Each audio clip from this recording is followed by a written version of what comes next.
新北市的乐生疗养院行政院有核定乐生园区整体发展计划，要来保证这乐生的文化历史价值。不过，乐生自救会今日去到卫福部抗议，讲疗养院拢无遵照计划定的时间，要求部长4岁元就要出面解决。太高早啦，这是不得已的，无来袂使。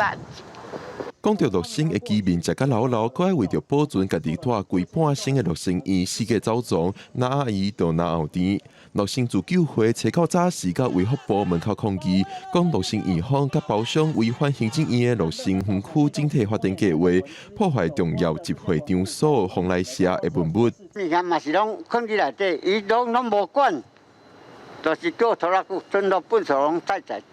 蓬莱社是乐生面向国际的窗口，它也是乐生运动的一个博物馆。10多年来的布条、旗帜，许多的重要的协调会，都是在蓬莱社所展开。自救会指出，按照乐生园区整体发展计划，蓬莱社会以公共空间的方向规划做乐生保存运动纪念馆。不过，院方目前会讲停，所以要甲蓬莱社规划做3间套房，因呼吁卫福部应该出面解决乐生的争议。蓬莱社若无去，阮活在乐生院有好有什么意思呢？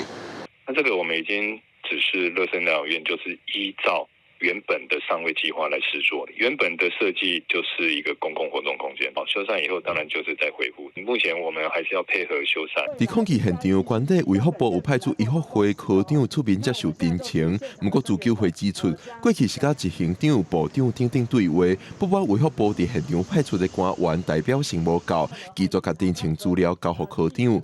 卫福部表示，会继续关注乐生院方甲居民的沟通状况。记者郭长水台北报道。